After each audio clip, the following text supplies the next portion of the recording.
11월 15일 수요기도에 하나님 앞에 드리겠습니다. 우리 찬송가 31장 찬양하라 복되신 구세주 예수 함께 찬양하겠습니다.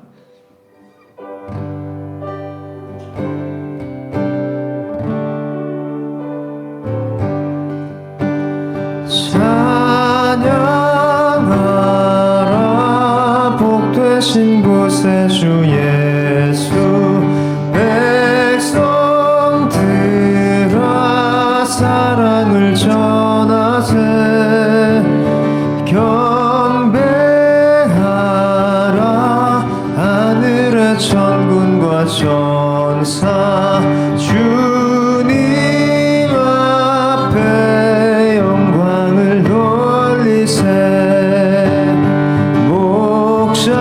목자같이 우리를 지키시고 종일 품에 늘 안아주시니 찬양하라 높은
즐기세 나의 생명 되신 주 주님 앞에 나아갑니다. 주의 흘린 보혈로 정케 하사 받아 나의 생명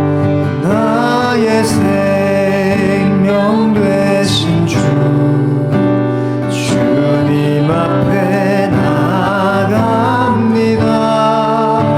주의 흘린 보혈로 정케 하사 받아 주소서. 날마다 주를 찬송하겠네. 주의 사랑 줄로서 나를 굳게 잡아내소서. 괴로운 세상 지낼 때 나를 인도하여 주소서. 주를 믿고 나가면 나의 길을 잃지. 한 번 더. 괴로운 세상 지낼 때 나를 인도하여 주소서. 주를 믿고 나가면 나의 길을 잃지 않겠네. 날마다 주를 찬송하겠네. 주의 사랑 줄로서 나를 굳게 잡아내소서. 세상 살아갈 때에 주를 더욱 사랑합니다.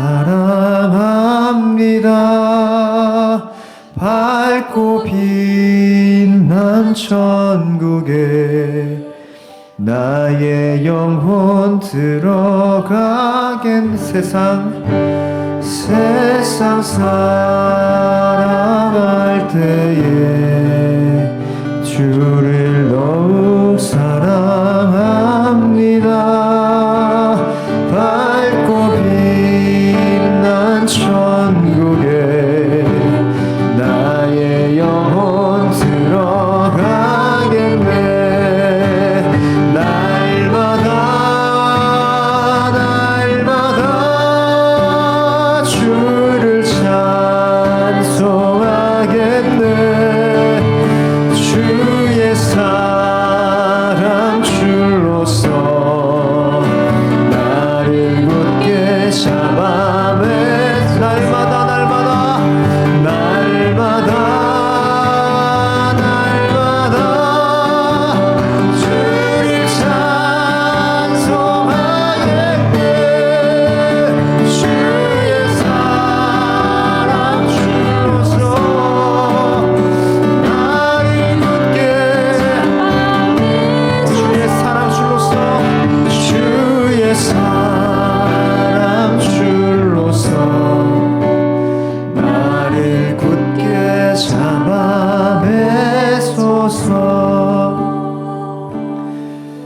시간 기도하실 때에 주님 나를 붙들어 주십시오 그렇게 기도하겠습니다. 주의 사랑줄로 나를 붙들어 주십시오 기도하시는데, 사실 그 말은 때때로는 우리의 자유를 제한한다라는 것입니다. 내 마음대로 하지 않는다라는 것이죠. 주님께 묶였으니 주님께서 가라시는 대로 가고 내가 원하고 내가 좋아하던 것들을 하지 않아야 하는 것입니다. 그러나 그것이 우리의 자유이며 그것이 우리의 평안이죠. 시간 그렇게 기도하실 때에 주님 나를 주님의 사랑줄로 메어 주십시오. 그래서 늘 주님이 인도하시는 대로 가게 하여 주시옵소서라고 우리가 믿음과 순종의 기도 주 앞에 드리며 나아가겠습니다. 기도하겠습니다. 우리의 복되신 예수님, 우리의 복이신 예수님, 우리를 묶어주시고 우리를 붙들어 주시옵소서. 주의 멍에를 함께 지는 그 자리에 있게 하여 주십시오. 때때로 그럴 때에 하나님, 우리의 자유가 제한이 되고 내가 하고 싶은 대로 하지 못하고 내가 가고 싶은 대로 가지 못하나 그렇게 나의 인생이 나의 것이 아님을 다시 한번 주 앞에 고백하게 하여 주시고 내 삶이 내 마음대로 될 수 없음을 주님 인정하게 하여 주시고 오히려 그렇게 주 앞에 묶여있고 주 앞에 붙들림 받은 것이 우리의 자유요 평안임을 고백하며 나아갑니다. 선한 목자이신 주님, 선한 목자께서 우리를 수오리로 인도하지 아니하시고 쉴만한 물가로 푸른 초장으로 인도하시니 그 인도하심과 그 붙들어 주심을 신뢰함으로 선한 목자를 바라봄으로 우리 걸어갈 수 있는 우리 인생 될 수 있도록 도와주시옵소서.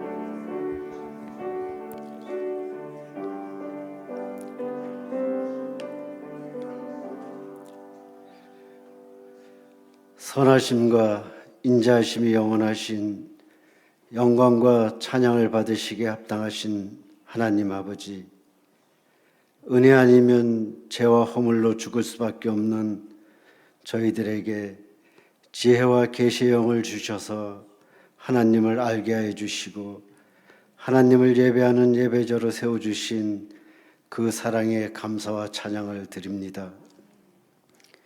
이 시간 베풀어 주신 그 크신 하나님의 은혜를 생각하며 믿음의 고백으로 드리는 이 예배를 기쁘게 받아주시고 주 뜻대로 사는 것이, 하나님의 자녀로 살아가는 것이 행복이라는 것을 깨달아 알아가는 은혜의 시간이 되게 하여 주옵소서. 하나님 아버지, 지난 목요일 깊어가는 가을 정취가 물씬 풍기는 오산 무량기 수목원에서 실버목장 가을 나들이를 갖게 해 주시고 서로 사랑을 나누며 주 안에서 하나가 되어가는 행복한 시간을 보내게 해 주셔서 감사드립니다. 오색 단풍으로 아름답게 물들어가는 이 가을에 우리의 삶도 오색빛 사랑으로 성숙해져 가기를 원합니다. 이전보다 더 하나님을 사랑하고 하나님과 더 친밀해지고 몸된 교회를 충성스럽게 섬기며 받은 은혜를 세상으로 흘려보내는 복음에 합당한 삶을 살기를 원합니다. 이제는 편안함과 익숙함에 안주하는 작은 삶이 아니라 본향을 향해 가는 나그네로서 훗날 우리가 주님 앞에 갈 때 무엇을 가지고 갈지 고민하며 영원한 것을 위해 영원하지 않은 것을 기꺼이 내려놓을 수 있는 믿음을 허락하여 주시기를 간절히 빌고 원합니다. 우리의 남은 생이 하나님께 칭찬받는 행복한 삶이 되게 하여 주옵소서. 하나님 아버지, 내일은 대학 수능 시험이 있는 날입니다. 따뜻하고 맑은 날씨를 주셔서 모든 수험생들이 최상의 컨디션으로 지난 3년 동안 힘써 공부하고 준비해온 것들을 잘 발휘할 수 있도록 도와주시기를 원합니다.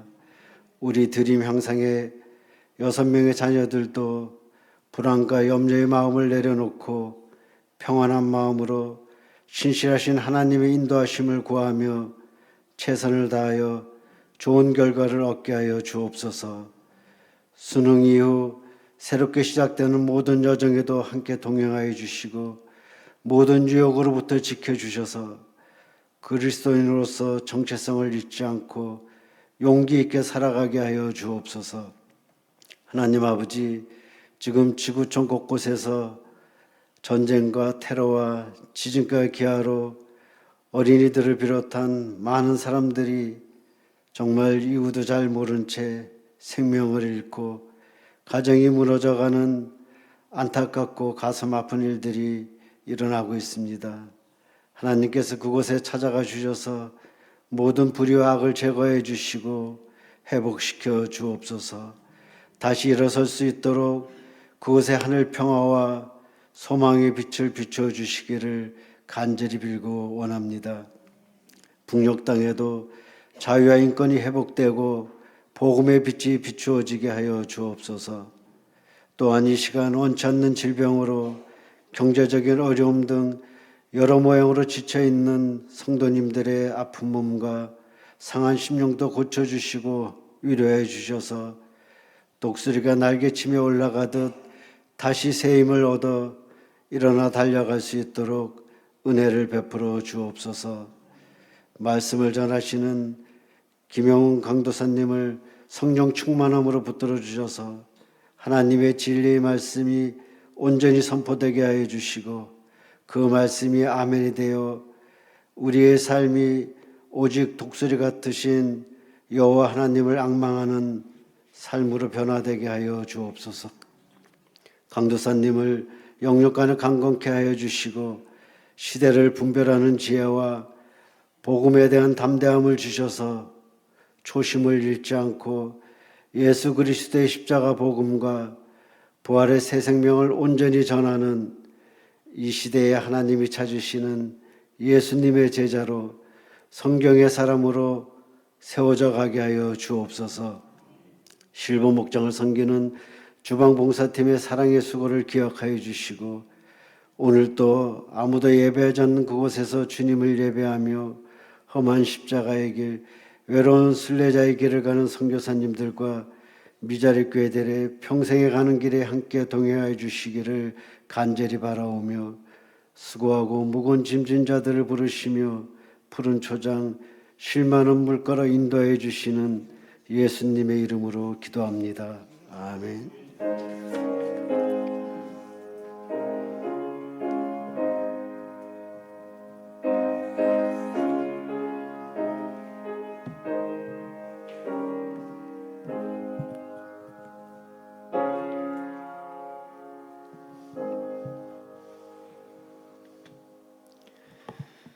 하나님의 말씀은 이사야 40장 27절에서 31절까지 말씀입니다. 이사야 40장 27절에서 31절까지의 말씀입니다. 40장 27절에서 31절까지의 말씀을 교독하시겠습니다. 야곱아 어찌하여 네가 말하며 이스라엘아 네가 이르기를 내 길은 여호와께 숨겨졌으며 내 송사는 내 하나님에게서 벗어난다 하느냐. 알지 못하였느냐 듣지 못하였느냐. 영원하신 하나님 여호와 땅 끝까지 창조하시느냐. 피곤하지 않으시며 곤비하지 않으시며 영절이 한이 없으시며 피곤한 자에게는 능력을 주시며 무능한 자에게는 힘을 더하시나니 소년이라도 피곤하고 곤비하며 잠들이라도 함께 읽습니다. 오직 여호와를 앙망하는 자는 새 힘을 얻으리니 독수리가 날개치며 올라감 같을 것이요 다른 박질하여도 곤비하지 아니하겠고 걸어가도 피곤하지 아니하리로다. 아멘. 하나님께서는 성경 그 말씀을 통해 하나님 자신을 우리에게 알려주셨습니다. 이때 다양한 방식을 성경에 사용하셨는데요. 우리에게 친숙하고 친밀한 동물이라는 이미지를 가지고 우리에게 비유적으로 말씀하셨습니다. 그래서 인간이 오래전부터 함께 해왔던 동물이라는 이미지를 가지고 하나님은 하나님 자신을 우리에게 알려주셨습니다. 저는 두세 차례 정도 수요 기도회 때 이 성경 속에 나타난 동물 은유를 가지고 우리 주 하나님을 설교하고자 합니다. 그중 오늘은 독수리 같으신 하나님에 대해서 나누겠습니다. 오늘 본문은 이사야서인데요. 이사야서에는 별명이 있습니다. 바로 작은 성경이라는 것인데요. 성경 전체는 총 66권이죠. 이사야서는 몇 장까지 있을까요? 66장까지 있습니다. 성경은 구약 39권, 신약 27권으로 되어 있죠. 이사야서를 주제를 기준으로 하여 절반을 뚝 자르면 1장에서 39장까지 그리고 40장부터 66장까지 그래서 앞에 39장이 전반부이고 뒤에 40장부터 나오는 27장이 후반부입니다. 이런 점에서 성경과 유사하다 하여서 성경 속 성경이다 혹은 작은 성경이다 이런 별명을 가진 책이 이사야서입니다. 그 중에서 전반부인 1장에서 39장은 주로 심판과 책망의 메시지가 나옵니다. 물론 중간에 회복의 말씀이 간간히 나오지만 대부분이 심판과 책망의 메시지입니다. 후반부인 40장부터 66장은 구원과 위로의 메시지가 주를 이룹니다. 그래서 후반부의 시작인 40장 1절은 너희는 위로하라, 내 백성을 위로하라 이렇게 시작합니다. 그리고 전반부에서 1장부터 39장까지가 있지만 위로라는 단어는 딱 한 번 나오지만 후반부 40장부터 66장까지는 위로라는 단어가 총 13번이나 나옵니다. 이것만 보아도 후반부가 구원과 위로의 메시지를 담고 있구나라는 것을 잘 알 수 있습니다. 그 시작이 40장인데요. 이 40장은 시작되는 이 후반부의 서론이라고 할 수 있고 오늘 본문은 그 후반부의 서론 중에서도 맨 마지막이죠. 근데 후반부 메시지인 40장 중에서 오늘 읽진 않았지만 조금 앞에 있는 12절부터 어떤 내용이 나오냐면 여러분들이 가진 성경에서는 어떻게 단락이 되어 있는지 모르겠습니다만 제가 가진 성경은 12절 위에 비교할 수 없는 하나님이라고 되어 있습니다. 아마 크게 다르지 않을 듯합니다. 그래서 12절은 이렇게 시작하죠. 누가 손바닥으로 바닷물을 헤아렸으며 뼘으로 하늘을 쟀으며 땅의 티끌을 되담아 보았으며 접시절로 산들을 막대절로 언덕을 달아보았으랴 라면서 핵심 구절은 18절 그런즉 너희가 하나님을 누구와 같다 하겠으며 무슨 형상을 그에게 비기겠느냐라고 합니다. 즉 하나님은 그 누구와도 비교할 수 없으신 분이시다라는 것이죠. 그 하나님이 구원하신다. 그 하나님이 위로하신다가 이제 메시지인 것입니다. 즉 최고의 하나님, 타의 추종을 불허하는 위대하신 하나님이시죠. 그 하나님을 오늘 본문에서는 어떠하시다라고 하였습니까? 28절과 9절에 보니 너는 알지 못하였느냐 듣지 못하였느냐 영원하신 하나님 여호와 땅끝까지 창조하신 이는 피곤하지 않으시며 곤비하지 않으시며 명철이 한이 없으시며 피곤한 자에게는 능력을 주시며 무능한 자에게는 힘을 더하시나니 라고 합니다. 하나님은 어떤 분이십니까? 피곤하지 않으시고 곤비하지 않으시고 명철이 한이 없으시고 능력과 힘을 주시는 분이시죠. 저는 이걸 좀 요약하고 확장하면서 이런 하나님이라고 표현하고자 합니다. 신실하신 하나님이요. 신실하신 하나님이라는 것은 어떤 의미일까요? 하나님에 대해서 여러 속성이 있습니다. 예컨대 하나님의 사랑, 공의, 완전하심, 거룩하심 이런 것들이 하나님의 속성입니다. 그런데 이런 하나님의 속성들은 각각 조금씩 차이가 있고 다르지만 서로 영향을 주고받습니다. 그리고 서로를 떠받치고 있습니다. 예를 들어 이런 것이죠. 사랑이라는 속성과 완전하심이라는 속성은 서로 영향을 미칩니다. 그래서 완전한 사랑의 하나님이신 것이죠. 이렇듯 하나님의 신실하심 역시 다른 속성들에 영향을 줍니다. 신실하심이란 변하지 않는다, 한계가 없다, 한결같다, 끊임없이 지속적이다라는 것입니다. 이걸 반대로 생각하면 훨씬 더 와닿는데요. 만약에 하나님의 사랑이 신실하지 않으면 어떻게 되겠습니까? 어떨 때는 우리를 사랑하시다가 어떨 때는 우리를 안 사랑하시는 것이죠. 그러니까 사랑의 하나님이시긴 하나 신실하시지 않으면 이렇게 되는 것입니다. 혹은 하나님께서 만물에 대한 통치와 주권 이 신실하지 않으시면 어떻게 되겠습니까? 어떤 때는 해가 동쪽에서 떴다가 어떨 때는 서쪽에서 떴다가 하는 것입니다. 지구와 태양의 경계가 자꾸만 바뀌는 것입니다. 땅과 바다의 경계가 자꾸만 흔들리는 것입니다. 그러나 만물을 통치하시는 하나님이 신실하시기 때문에 조금의 오차도 없는 것이죠. 그것이 완벽하게 유지되고 끊임없이 지속적으로 반복됩니다. 이 신실하신 하나님은 하나님의 힘 혹은 하나님의 강하심이라는 속성에도 미칩니다. 그래서 그 힘이 떨어지지 않는 것입니다. 그 힘이 지속적이시죠. 그래서 주님은 피곤치 않으십니다. 곤비치 않으십니다. 또한 하나님의 명철 혹은 하나님의 지혜라는 속성에도 이 신실하심이 떠받치고 있습니다. 그래서 한 번도 명철하시지 않은 적이 없으시죠. 만약에 하나님이 강하시긴 한데 그래서 피곤하시지도 않으신데 만약에 지혜롭지 않으시다면 어떻게 되겠습니까? 적군과 싸우면 무조건 이기시는데 정작 적군이 어디로 오시는지를 모르시는 거예요. 그런데 하나님은 힘도 지혜도 신실하심이 떠받치고 있으며 이 둘은 완전하시기 때문에 피곤치 않으시고 곤비치 않으시고 명철이 한이 없으신, 그래서 이 시편에는 이스라엘을 지키시는 이는 졸지도 주무시지도 않으시죠. 그분은 지혜로우시고 신실하십니다. 이것이 하나님이십니다.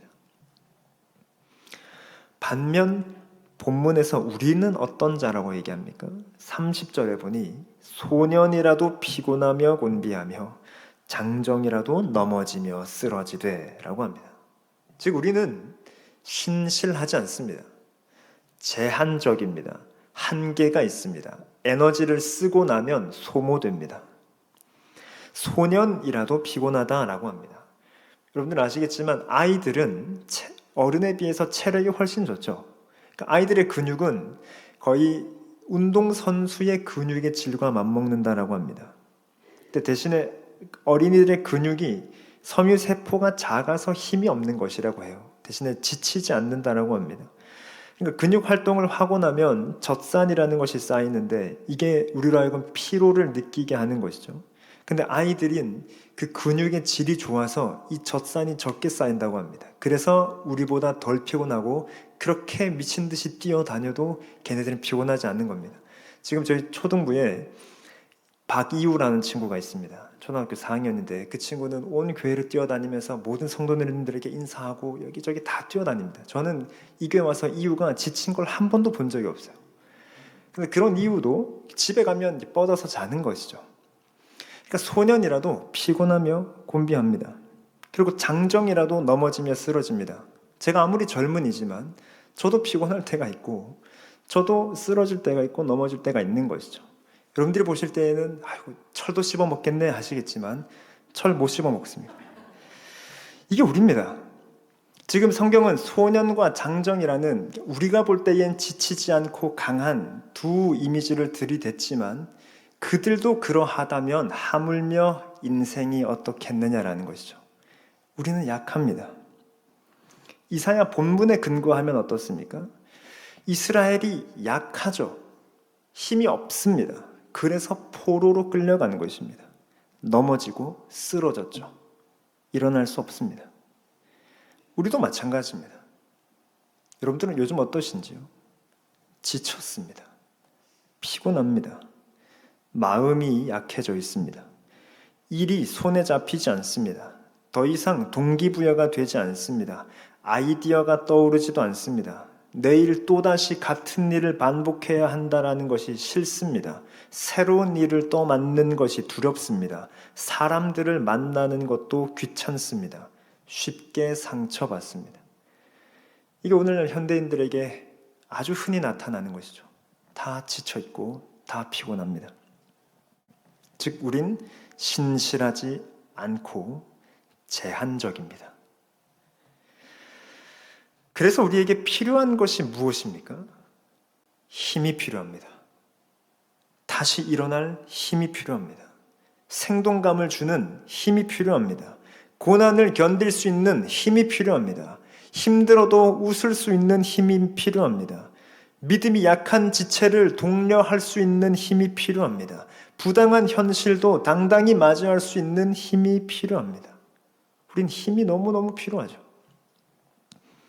이 힘이 어디서 옵니까? 31절은 이렇게 말하죠.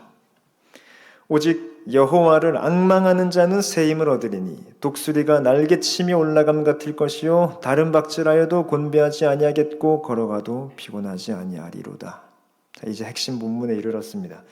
28절과 29절은 하나님이 어떤 분이신지 알겠습니다. 신실하시다. 30절은 우리가 어떤 존재인지 알겠습니다. 신실하지 못하다. 31절은 이제 우리의 소망에 대해서 말해줍니다. 31절은 힘의 출처를 밝혀주죠. 힘이 어디서 오는지. 그것도 새 힘 말입니다. 이전에 없던 힘 말입니다. 새로운 힘. 그 힘은 어디서 오며 어떻게 얻습니까? 오직 여호와를 앙망하는 자. 즉 새 힘은 오직 여호와께로부터 오며 여호와를 앙망할 때에 얻을 수 있습니다. 그러면 앙망하는 것은 무슨 의미일까요? 여기서 앙망하다에 쓰인 히브리어 단어는 가바인데 이 가바라는 단어는 뭐 기다리다 혹은 쳐다보다 바라보다 뭐 이런 뜻이 있습니다. 뭐 한글에 앙망이라는 단어가 그런 의미를 갖고 있죠. 잘 번역되었습니다. 좀 더 그래서 쉬운 표현으로 풀어보자면 여호와를 기다리는 자 혹은 여호와를 바라보는 자 이런 뜻이죠. 근데 이것의 어원이 재밌습니다. 그리고 이제 여기서부터가 하이라이트입니다. 이 단어 앙망하다에 쓰인 히브리어 카바의 어원은 꼬아서 묶다라는 뜻입니다. 꼬아서 묶다, 그래서 모으다 이런 의미입니다.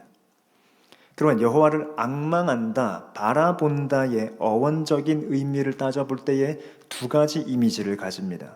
첫째는 나의 여러 가지 고민들, 문제들, 그것 흩어진 나의 집중들을 다 꼬아서 하나님만 바라보는 것입니다. 그게 앙망입니다. 그래서 오직 여호와를 앙망하는 것이죠. 이리저리 흩어진 하나님께로 향한 그 집중들, 흩어진 집중도를 모으고 나의 모든 고민들과 문제들을 다 꼬아서 하나님 한 분께로 가져가는 그것이 앙망입니다. 두 번째 이미지는 하나님과 내가 묶이는 것입니다. 하나님과 내가 묶이는 것이죠. 어원을 따져볼 때 이 두 가지 이미지를 전부 다 살펴보고 가지고 있는 것이 좋겠는데 저는 이 두 번째 이미지에 좀 더 집중해 보겠습니다. 하나님과 내가 묶이는 것. 31절을 계속 보시면 여호와를 앙망하는 자는 새 힘을 얻으리니 독수리가 날개치며 올라감 같다라고 하죠. 그러니까 여호와를 앙망하는 자, 가바하는 자, 그러니까 하나님과 묶인 자는 새 힘을 얻습니다. 그것이 마치 무엇과 같냐면 독수리가 날개치며 올라감 같다라고 하거든요. 그러니까 이 본문을 이해하기 위해 독수리를 연구하시는 분들이 있습니다. 그 결과 이런 내용들이 도출됐죠. 독수리는 자기 힘으로 날지 않습니다. 창공의 기류를 타고 올라갈 뿐입니다. 그건 독수리의 깃털이 매우 가볍기 때문이라고 합니다. 그래서 독수리는 매년 깃털갈이를 한다고 합니다. 1년간 더러워지고 무거워진 깃털을 새로운 깃털로 바꿉니다. 하나님께서 새 힘을 주신다는 것은 이것과 같습니다. 가벼워진 깃털로 창공의 기류를 타고 하나님의 기류를 타고 가볍게 올라가는 것입니다. 이런 식의 묵상이죠. 틀린 것도 아니고 잘못된 것도 아닌 듯합니다. 과학적으로는 어떤지 모르겠습니다. 그런데 저는 독수리에 대해 백과사전을 찾기보다 성경 내에서 그 이미지를 찾는 것이 유익하다고 봅니다. 독수리가 날개치며 올라감 같을 것이요, 이 말씀을 히브리어로 직역하자면 그들은 독수리처럼 날개로 올라갈 것이다 입니다. 그러니까 히브리어 성경은 날개치며라는 동사가 아니라 날개라는 명사를 쓰고 있습니다. 그들은 날개로 올라간다라는 것입니다.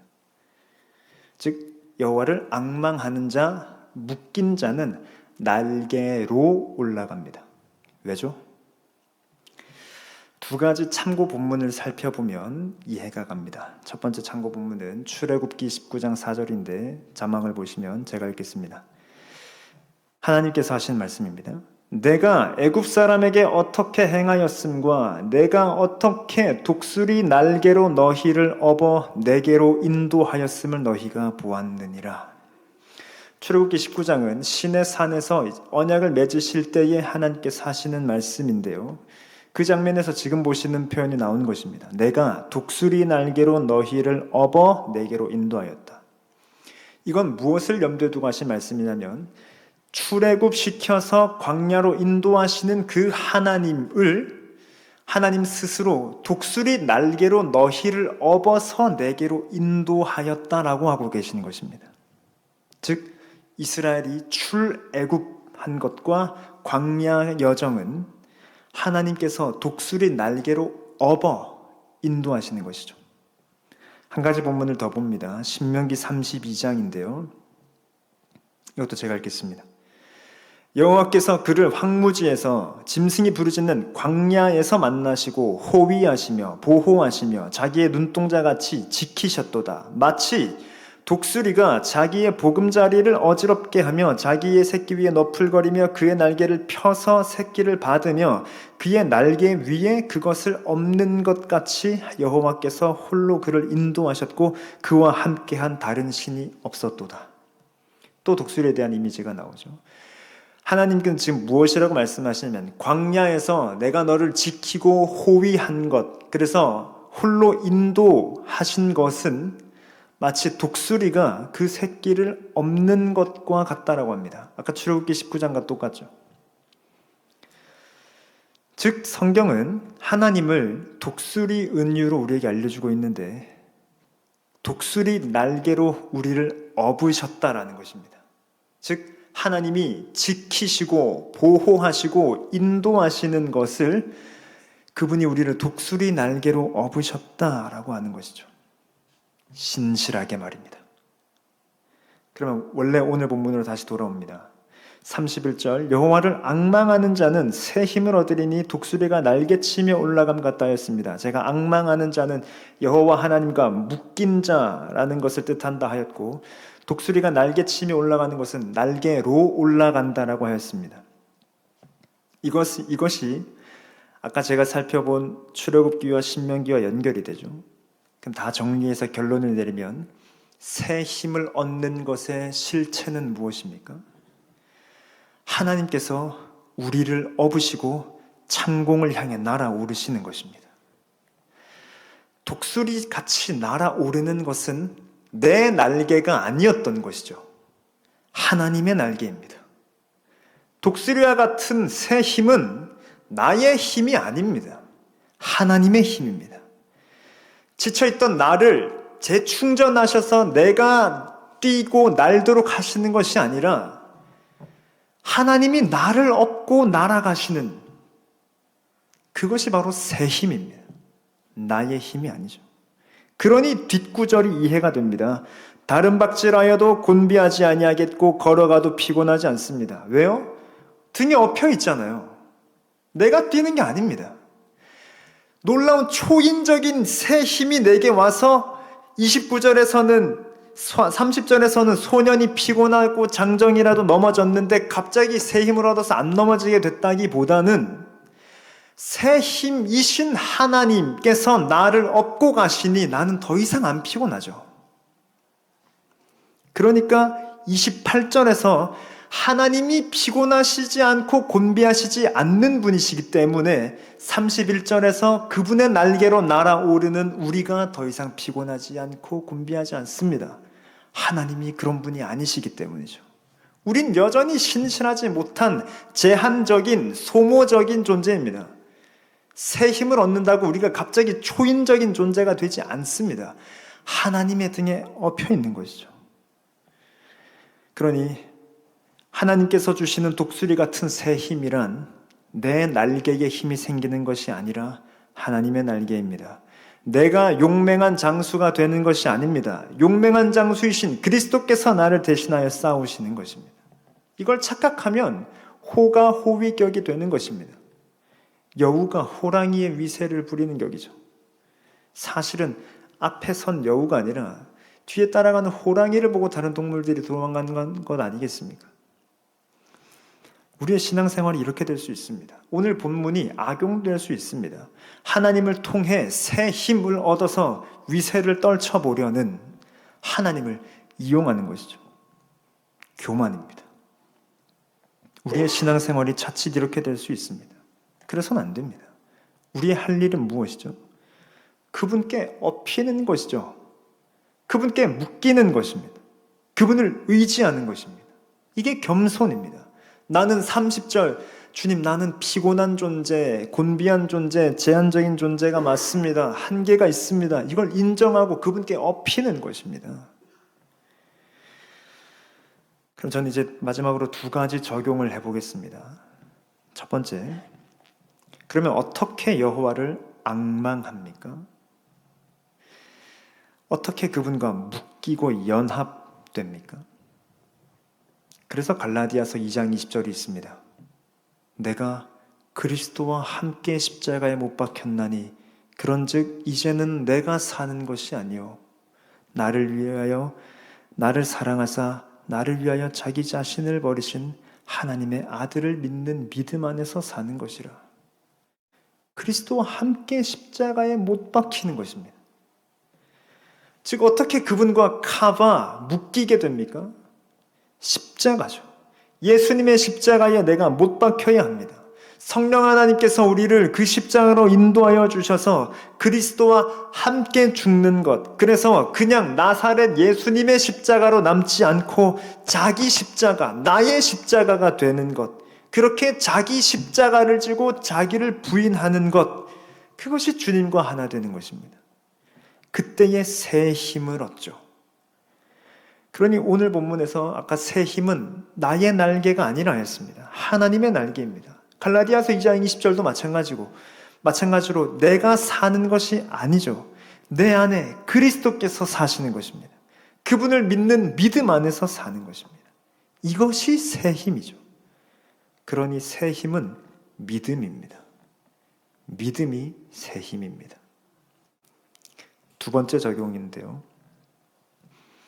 다시 오늘 본문으로 돌아오면 독수리 같으신 하나님의 등에 업혔습니다. 그러면 방향과 움직임을 결정하는 주체는 나입니까? 하나님이십니까? 하나님이십니다. 아까 독수리 날개란 출애굽기와 신명기에서 이스라엘의 광야 생활을 인도하신 하나님에게 쓰였죠. 이스라엘이 광야에서 자기가 가고 싶은 데로 갔습니까? 아닙니다. 불기둥과 구름기둥이 인도하는 데로 갔죠. 즉 여호와를 앙망하여 새 힘을 얻는다는 것은 그것을 내 힘 삼아서 내 마음대로 사는 것이 아닙니다. 철저한 순종이죠. 그러니 새 힘은 순종입니다. 순종이 새 힘입니다. 더 나아가 우리는 어떤 것에도 순종할 줄 알아야 하냐면 멈추는 것에도 순종할 줄 알아야 합니다. 내가 생각할 땐 지금이 가야 할 타이밍입니다. 지금이 찬스입니다. 그런데 하나님이 안 가시는 거예요. 하나님 지금 때입니다. 가야 됩니다.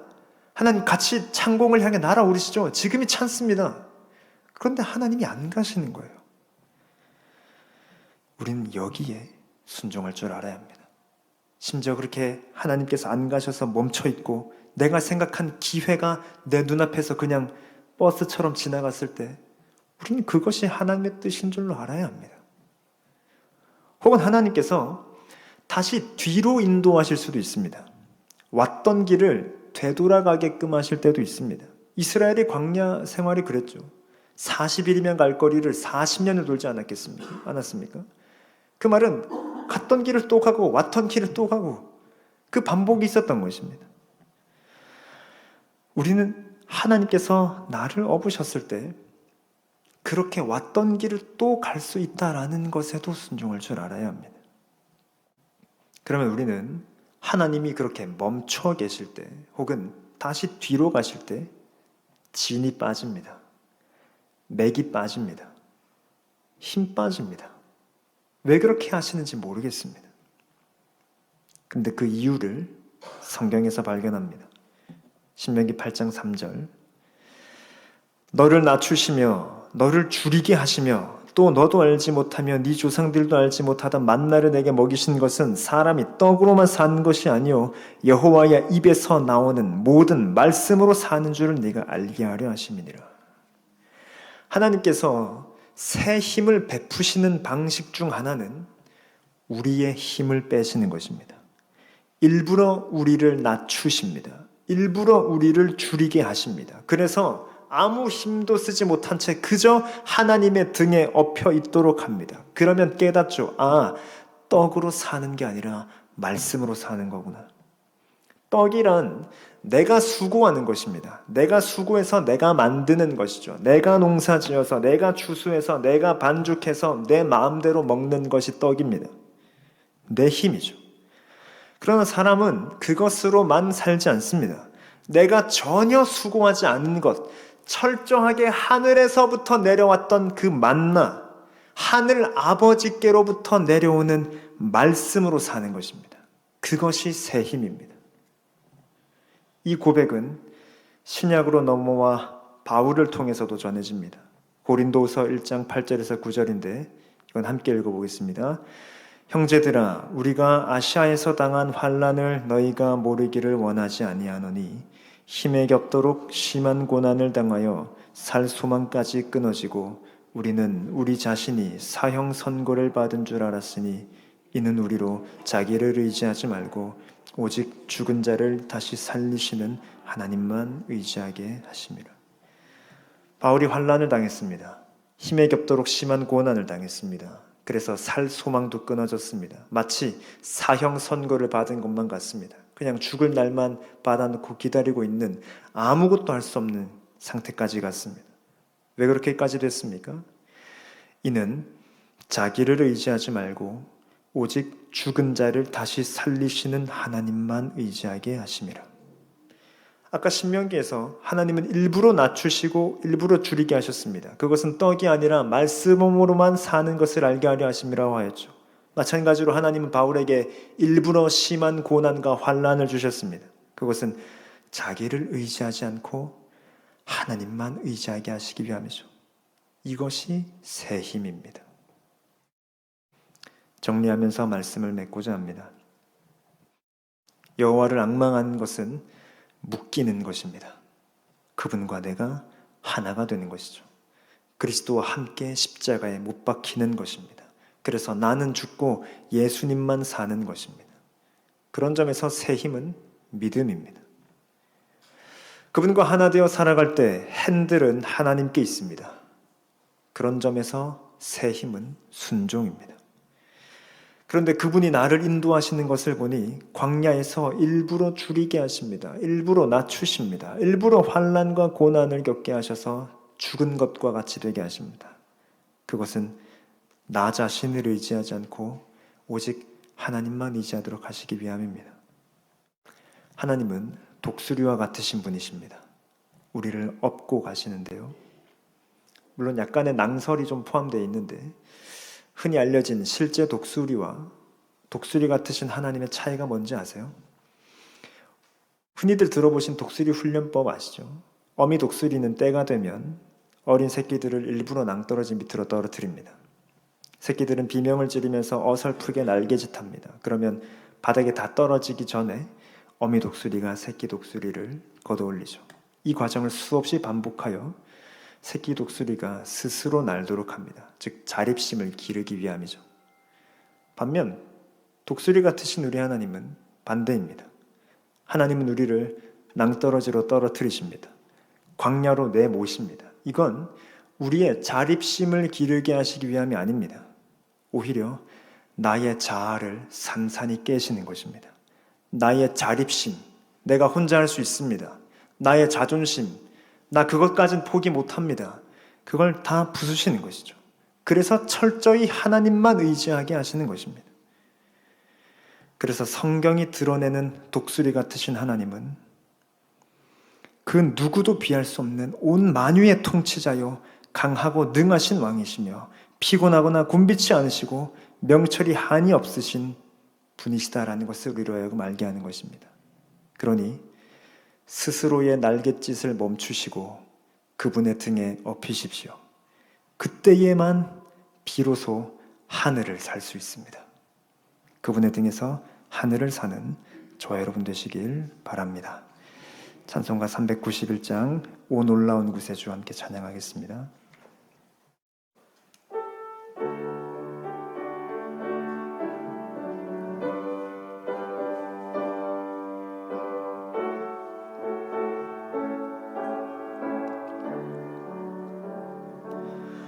오 놀라운 구세주 예수 내 주 참 능력의 주시로다. 큰 바위 및 안전한 그곳으로 내 영혼을 숨기시네. 내 마른 땅을 종일 걸어가도 나 피곤치 아니하며 저 위험한 곳 내가 이를 때면 큰 바위에 숨기시고 주 손으로 덮으시네. 오 놀라운 구세주 예수 내 주 내 모든 짐 벗기시네. 죄악에서 날 끌어올리시며 또 나에게 힘 주시네. 내 마른 땅을 종일 걸어가도 나 피곤치 아니하며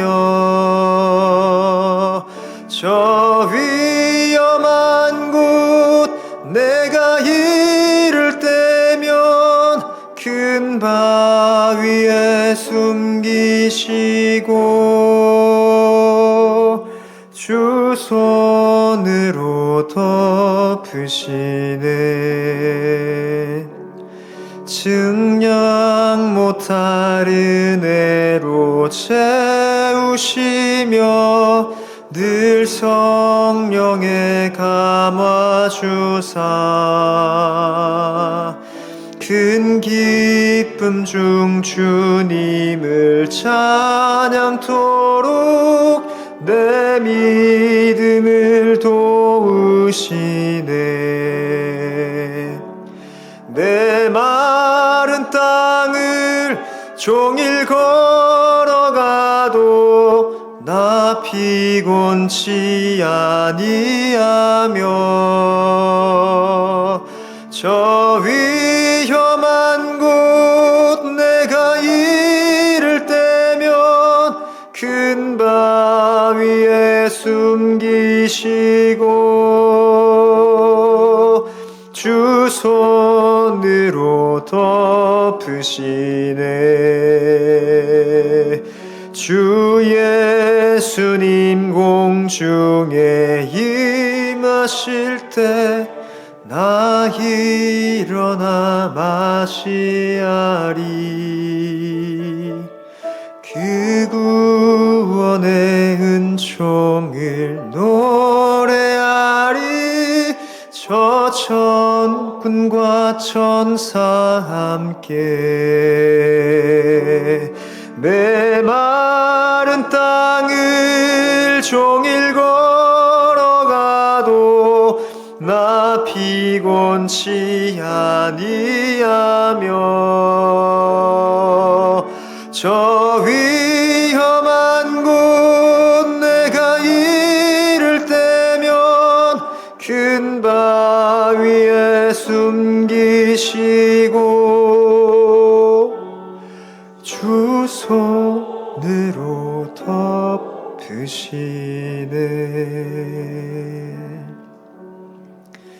시간 말씀을 붙들고 함께 기도하시겠습니다. 첫 번째, 나는 죽고 예수님이 사시는 오직 믿음으로 살게 하옵소서. 두 번째는 독수리 날개로 어디든 인도하심을 믿는 오직 순종으로 살게 하옵소서.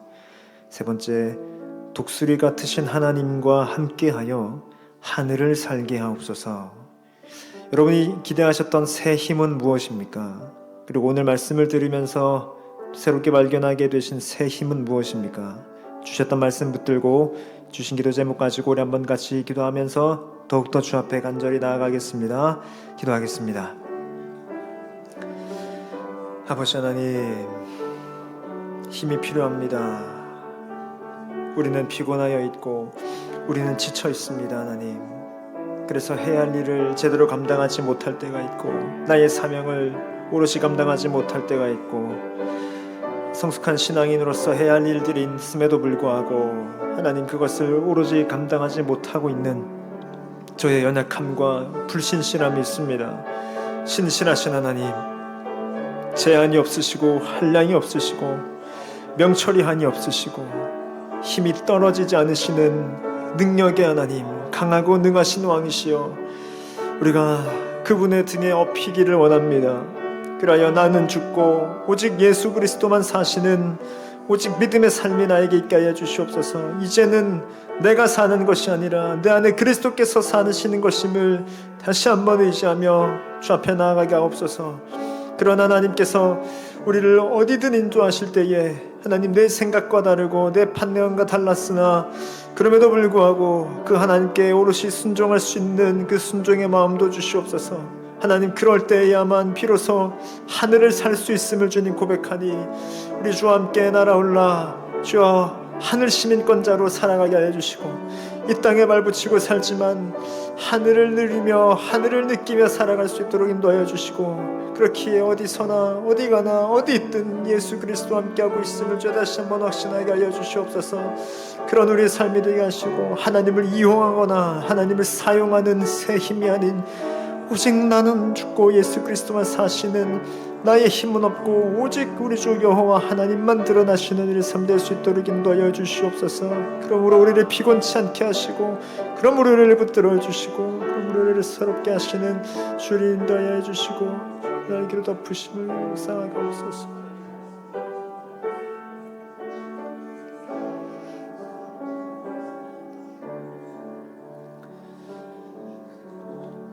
하늘에 계신 우리 아버지 하나님, 우리는 힘이 필요합니다. 피곤하여 있고 지쳐 있고, 그래서 성숙한 신앙인으로서 감당해야 하는 그 사명과 역할도 때때로는 제대로 감당하지 못하고 있는 우리의 모습이기도 합니다. 주님, 이렇게 불신실하고 한계가 많은 우리를 긍휼히 여겨주십시오. 주님, 원하는 것은 나는 죽고 예수 그리스도만 사시는 그런 인생 되기 원합니다. 익히 잘 알고 있었으나 잘 되지 않았고 믿음으로 산다 하였으나 그러지 못했던 우리를 다시 한번 돌이켜 독수리 같으신 하나님의 등에 업히길 원하니 주여, 주와 함께 날아올라 어디 있든 어디로 가든 무엇을 하든 주 예수와 동행하는 곳이 하늘나라임을 다시 한번 고백하며 누릴 수 있도록 인도하여 주시옵소서. 우리의 새 힘 되신 예수 그리스도의 이름으로 기도합니다. 아멘. 오늘은 우리 다음 세대를 위하여서 함께 기도하겠습니다. 첫째로, 지치고 힘든 아이들을 위로하시고 회복시켜 달라고 기도해 주시기 바랍니다. 아이들이라 해도 지쳐 있습니다.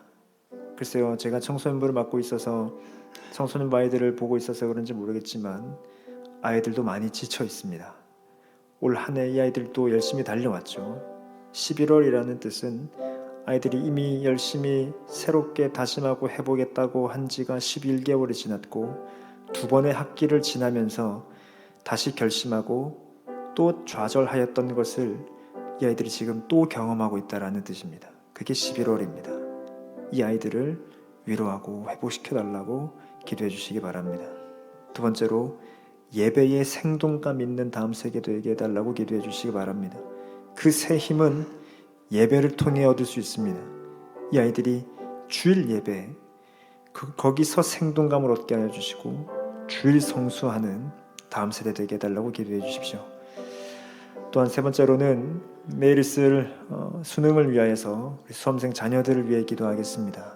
김서희, 박진영, 이가영, 이건희, 전우진, 조민석 총 6명의 아이들인데요. 물론 요즘 아이들에게 수능은 케이스마다 다릅니다. 그래서 내일 수능이 이 아이들에게 절대적인 경우도 있고 그렇지 않은 경우도 많습니다. 수시로 많이 가니까요. 근데 결국 수능이란 아직도 저희들에게 고3 수험 생활에 대한 상징적인 의미를 갖는 것 같습니다. 제가 지난주 고3 수험생 아이들을 앞에 불러다가 청소년부 아이들이 모두 보는 가운데 기도 제목이 무엇이냐 물었습니다. 두 아이 모두 결과에 믿음으로 승복할 수 있게 해달라고 기도해달라고 하더라고요. 좋은 결과를 위해서 구하지 않았고 그 아이들이 어떤 결과가 나오든 하나님이 어디로 이끌든 거기에 대해 믿음으로 반응할 수 있게 해주십시오라고 기도해달라고 아이들이 부탁하였습니다. 얼마나 감사했는지 모릅니다. 그래서 마찬가지로 그 기도 제목을 받아 우리가 아이들을 위해서도 좀 그렇게 기도하면 좋겠습니다. 하나님이 어디로 이끄시는지 우리도 모르고 그들도 모르는데 우리도 부모도 아이들도 거기에 대해 믿음으로 반응하게 해주십시오.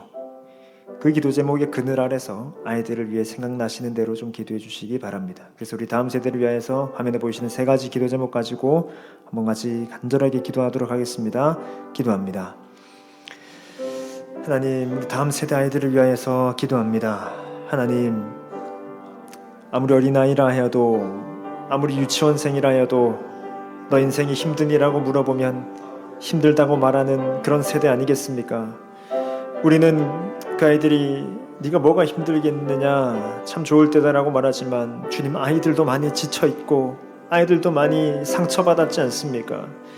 2023년이 벌써 11월까지 달려오게 되었는데 이 아이들이 그 11개월 동안 또 결심하고 또 결단했지만 또 넘어졌고 잘 해보려고 했지만 또 잘 안 됐던 것을 주님 숱하게 경험하면서 올 한 해를 거의 다 보내고 있습니다.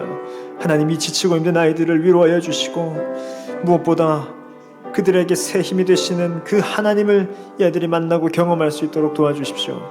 주님, 다음 세대 예배에 생동감 있게 하여 주시옵소서. 하나님, 주일 11시 반에 하나님 이 드림양산교회에서 하나님 모든 부서가 함께 예배드립니다.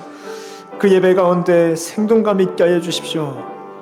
그들이 여호와 하나님의 등에 업히는 시간 되게 하여 주시고 새 힘 되신 여호와를 앙망하는 시간 되게 하여 주시고 다시 한번 말씀 앞에 자신을 내려놓고 무릎 꿇는 시간 되게 하여 주시고 그리스도와 연합하였음에 한없는 감사와 찬양을 드릴 수 있는 시간 되게 하여 주시고 흐릿했던 복음이 다시 한번 십자가와 부활의 그리스도 앞에서 선명해질 수 있는 시간 될 수 있도록 하나님 다음 세대의 예배를 붙들어 주시기를 원합니다. 하나님, 내일 대입 수능을 치르는 이들이 있습니다. 아니, 이미 하나님 수시원서를 넣고 결과를 기다리고 있는 아이들이 있고 하나님, 이들이 올 한 해만 고생했겠습니까? 장장 12년의 시간 동안 자신들이 준비해왔던 모든 것을 다 쏟아야 하는 시간인데 하나님, 이들의 고백과 같이 결과에 믿음으로 승복할 수 있도록 도와주십시오. 아이도 부모도 그것을 바라보고 있는 하나님, 우리 모든 성도들도 그 하나님의 주권과 섭리 앞에 순종할 수 있는 믿음으로 우리를 붙들어 주시고 인도하여 주시기를 원합니다. 하나님, 수능을 치르는 하나님 이 아이들에게 하나님 건강도 허락하여 주시고 좋은 컨디션도 허락하여 주시고 그 모든 것들 가운데 믿음을 허락하여 주시길 원합니다. 그래야 하나님 그 모든 것에 하나님께 영광을 돌리고 오직 주만 바라보고 주님을 찬양할 수 있는 그 믿음으로 이 아이들이 이끌어 주시옵소서.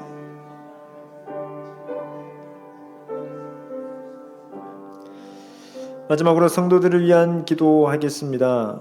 우리가 늘 기도하는 우리 임승태 집사님 계속해서 회복되어서 좋은 결과 얻을 수 있도록 임승태 집사님 위하여서 또 그 가족 위하여서 기도해 주시고요. 우리 강숙자 권사님의 회복을 위해, 또 권명신 성도님의 재활을 위해, 또 김동파 권사님의 통증을 다스려 주시길 위해, 그리고 우리 매번 기도하는 우리 서성식 집사님의 팔을 위해, 그리고 공황장애나 우울증을 겪고 있는 우리 주변의 환우들을 위해서 계속해서 좀 기도해 주시기 바랍니다.